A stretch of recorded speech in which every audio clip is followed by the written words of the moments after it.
King Henry opens with King 8 suited. Eli 3 bets. King Queen suited. Tiger's out of the way. Pretty sure King Henry's going to put in 600 more. We're going to go to the flop. Maybe he's thinking about 4 bet.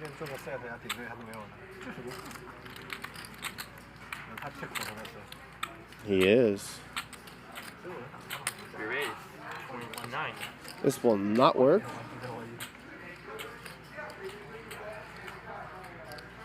Not when he has the S hat on.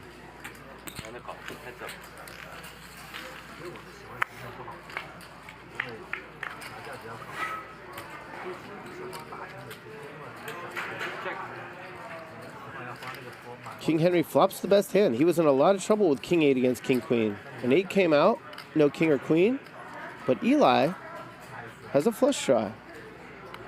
How big will this pot get? 1,700.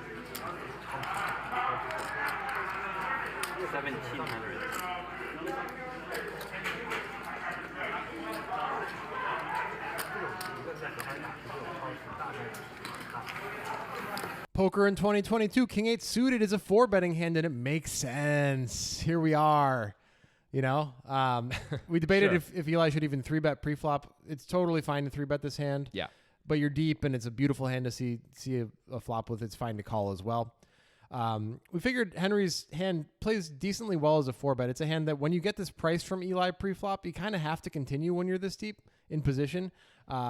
We do block ace, king, and kings. That's nice.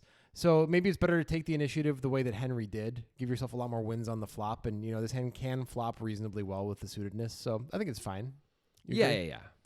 And then Eli has too good of a hand to fold, even though SPR is going to be a little tricky, right? This hand is, this is not a hand we're folding, especially against a guy who's capable of 4-betting King 8 suited. Like, right. Of course we're calling. Yeah, and then we get the flop, which is the type of flop Eli wants to see with the King Queen of clubs. It's Hell yeah. Pretty nice spot. He checks. We could discuss Henry betting. We think it's mostly just equity denial, and we think that's fine. Do you have any qualms about denying equity here with an 8? No, I like denying equity here with an 8. I think if he checked, it wouldn't be crazy either. Like, we could be doing pot control with a hand that's got showdown value. But I like betting here because there's a lot of hands that are going to fold right now. And that's a fine result. Useful. We're ahead of all of those hands, so we're not getting value with this bet, but that's fine. Yep. You know, although we kind of are getting value by getting called by King Queen of clubs. Not really equity value that much, but you know. I mean, it's not equity value at all, though. So it's, it's basically 50-50 on this flop. Yeah, so whatever. It is. But should the call have happened on the flop? Should Eli have considered raising instead with a second nut flush draw here? Boy, do I want Eli to raise right now. All right, explain yourself. Well, first of all, he's out of position. So calling sets up a lot of weird stuff on the turn, as we are going to see. Like, if a club comes, what's our plan? We're just going to lead? Guess what? We're going to get a lot of folds. Yeah. Which isn't really what we want when we make the second nuts. If a club doesn't come, what's our plan? We're going to check call? Well, usually players size up big on the turn, and it's going to be hard. It depends on what the turn is. But, like, if we have overs in a club draw, we probably have to call. But, like, we don't even know if those overs are good. Like, it's going to be hard to play. If we check raise right now, we can effectively shove the turn, even if we're called, and put a lot of pressure on Henry. If a club comes, great. We've got more money in there. If a club doesn't come, we've got more fold equity. I just like it so much better, especially when we're out of position. Yeah, all that on top of that Henry is unlikely to have a 3-bet on this flop too often, having 4-bet pre-flop. He's probably not going to 3-bet overpairs to the board. He's aware that Eli probably has more sets than he does. The only hands he's really going to 4-bet are going to be sets of 10s and ace-x suited, unless Henry's just kind of a wacky player. Ace-x suited in clubs, of course. And against that range, we could actually consider folding with King Queen of clubs. We're not doing well equity-wise against that range unless we know something about Henry being kind of a wacky player. But that's still such a few amount of combos that it's going to happen so infrequently that we can kind of raise and feel like we're going to see the turn a lot if we don't win right now. And that's great. So yeah, I agree. Let's generate some fold equity. Let's build a pot for when we get there. I think raising would have been better than calling. Yeah. Although calling is not a travesty. It's okay. It's so cheap. It can't be that bad. But again, it sets up weird decisions on the turn, which we can just avoid pretty much always. You should never avoid nitro betting because they love you and you love them. Especially if you use the link in our pinned tweet when you sign up to get access to our special monthly tournament and special promotions, Jonathan. Yes, it's requited love. Yeah. Everyone has it. It's always requited. It's a nitro betting guarantee. The love comes back to you. They have sports betting, they have casino games, they have our monthly tournament, they have special promotions. Use the link in the pinned tweet. We'll see you there. See you there.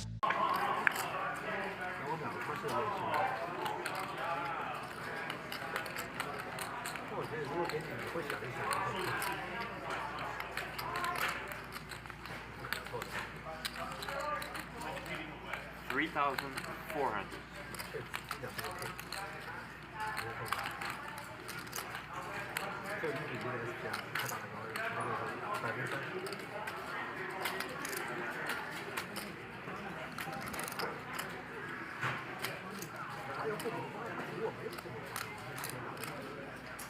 Eli taking a creative line, a stop and go.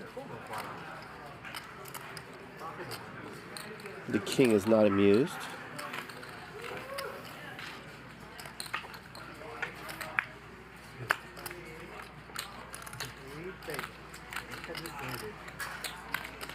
And I guess it's time to empty the clip.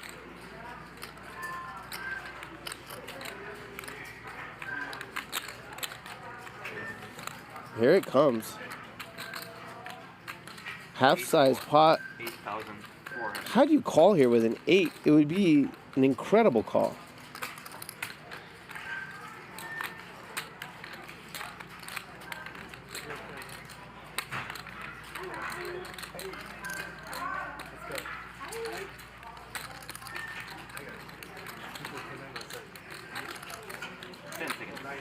If you're in Henry's spot, you're wondering what kind of hand 3 bets, calls the 4 bet, check calls the flop, leads the turn in river. This is a pretty polarized line. Yeah, I know. Getting used to getting free massage. Wesley's learned a new trick. This is definitely not a 1-pair hand.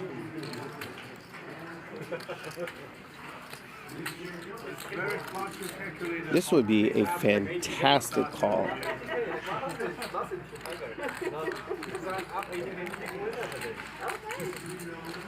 And Henry's reaching for chips.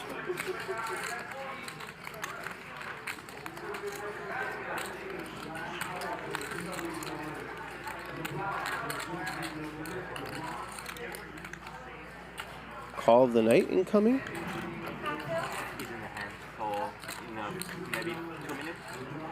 10 seconds. Yep. And a call. Well, that's how you win $30,000 pot with King 8 suited. Yeah, 1 pair. Not too shabby. It's not shabby at all. Let's go back to the turn and see if we find some shabbiness around yes, the hand. we might. 6 of diamonds comes here, and Eli leads for basically a third of the pot. Ugh. Yeah, Jonathan's noise right there. I kind of agree with it. It feels like we're just playing our hand face up a little bit. Like we want to make this the price for the river because we have a draw. Is kind of what it feels like. If we had a set that we decided not to check raise the flop or turn a set of 6s, would we really bet this small? Is Eli? Do you think that would happen? There's 2 clubs on the board. There's a lot of weird straight draw type stuff, which there going to be 1 card straights pretty soon. I think absolutely we would bet more. This feels like you're saying face up, and like we talked about on the flop, we're in a weird turn spot now that we just didn't have to be in had we raised. But here we are. This is how Eli deals with that weird turn spot, I guess. He decided to maybe I can just set my price. And he's right. He is able to set his price. So even though we may not like it as far as a line in general, he does accomplish what we think his goal is of setting the price for the river. I mean, that's fair, but he could have fold equity along with it by betting more. He does have fold equity against, he could have more king, queen of diamonds. He could have a lot more fold equity with a real maybe bet not here. diamonds, turns to diamond draw. Okay, king, queen of hearts. He has full equity against that hand. But you feel me, right? Yeah. If he bets more, and also he could set up real threats on the river, like I'm going to shove the river. Do you really want to play? Yeah. Like for all this with if you don't have a great hand? And by the way, we have outs against everything. Are you some it's sort not of so bad. Batman villain? Do you really want to play Batman? Chum. Yeah, stuff like Stuff that. like that. Yeah, that's Eli in a nutshell right there. To yeah. be the Joker. So just once. I don't hate the lead on the turn. We're not representing a ton of stuff because we're saying we played a set like this on the flop or we turned a set of sixes. That's okay. I think we do need to size it up to make it a more reputable bluff here. It feels just too obvious that we don't have a strong hand. And Henry has a pretty good hand to call with when he blocks a set, right? So and some weird, wacky two-pair hands that Eli might show up with. He blocks all that with king 8. He doesn't block clubs. That's great. It feels totally normal to call the turn, right? Yep. So the river comes with his 9 of diamonds, and Eli does go for it. He continues the bluff here, missing the river. Backdoor diamonds do come in. Should that change Eli's mind about continuing when he whiffs, that the diamonds come in? That's a cool question. I think we have to ask ourselves, what value does he have were he to bet here, first of all, right? So obviously he himself can have backdoor diamonds. Yep. He can definitely have straights. I think he'd bet a straight here. I think if he has pocket 7s or 8-7 suited, I think if he has queen jack, he's betting those hands. Seems likely. Yep. The big question really is, how far down does this value really go? So does he also betting sets and 2-pair? I think he probably should, although I'm not sure many players in practice are on such a scary river card. But Henry's going to check back with all of his overpairs if checked to. So it feels like if we're going to call off a bet anyway, which we probably are a lot of the time, we might as well try to get value from those overpairs with sets and 2-pair. Right. I agree. I think he should be betting that. Okay, so if he's betting all that, he needs to have a reasonable amount of bluffs here. And it's hard to come up with that many bluffs if we're not including this hand in our bluff. Well, there's another factor, which is what does Henry have? And one problem with bluffing here is that Henry probably has a lot more backdoor diamond combos than Eli does. He doesn't have to have a real reason besides just having a hand that he 4-bet to continue on the flop. So he has any diamonds that he's going to 4-bet pre-flop, which based on having king 8 suited, maybe he has a lot of different diamond combos. Yeah, that's fair. We're obviously not getting it through against those hands. That's a bit of a problem. No chance. Right. But like you said, we do need to find a lot of bluffs. I struggle to find bluffs, but I also struggle to like this hand as a bluff, the king queen of clubs. I think this is a problematic bluff. Blocking clubs is not good. It's just categorically not good. We want Henry to have an easy fold with clubs. That would be great, right? Yep. And if not, if he has an overpair, we would love that overpair to contain a club. Those are a lot more likely to fold. Yep. Right. That means they don't contain a diamond at least half the time, right? Right. It also means that they don't block, like if they contain a club, they block clubs, which is bad, right? Right. So that's I think more important From Henry's point of view. From Henry's It's point like, of view. oh God, I blocked the flush draws that missed. I don't want to do that. Right. So if you had kings or queens of clubs with a club, those are hands you might consider folding if you're Henry. Yep. We block those. That's true. That's bad as Eli. So I think it's hard to find enough bluffs. Maybe we turn up some 1-pair hands into bluffs, stuff like that. But this feels like one of the worst hands to bluff with once we're here. I mean, it's a really fair point. I remain concerned that we just wouldn't be balanced if we're not including this in our bluffing range. But that's like, we'd have to really sit down and work that out. That's for a solver to do. I agree. We're definitely going to have a bunch of 1-pair hands in our bluffing range here too. And I'm not sure how often we take this line where we lead the turn with 1-pair bluffing hands. Yeah, it's tough to say. So that's the concern. I mean, maybe it's worth giving up too much just because we have such bad blockers to bluff with. I mean, I don't know. Like, if we're giving up too much, then it's too easy for him to play against us in the future. I think we need to be balanced to some degree here. Well, it didn't work out. No, it really didn't, because he called. But should it have worked out? Should Henry be calling with the king 8 of spades here? It's so weird. I really feel like he shouldn't have. I feel like this is the fold, man. Look, if it's not a diamond on the river, if it's the 9 of hearts, I think we can probably call with this hand because the 8 has a lot more blocker value. Right. But when the diamonds come in, and Eli absolutely can have backdoor diamonds, we don't have a diamond in our hand. It just seems not great. And I think crucially beyond that, this lowers king 8 with no club way down in our distribution because we have a ton of diamond combos as Henry, which means that our distribution just got heavily weighted at the top, and this hand falls way down versus if it were the 9 of hearts. Right. Absolutely. So I think that's enough, even though we're getting 3-1, to make this a fold. Yeah. Even though we unblock clubs, that's good. I think we need to have a diamond in our hand to make a call with a 1-pair hand like this. Yeah. And the fact that diamond comes in, Eli took a really weird line, like leading the turn small and all that. But like the diamond comes in is such a bad event for us with this hand. I agree. I think we just have to throw it away. Hey, but you know what? Henry makes the money.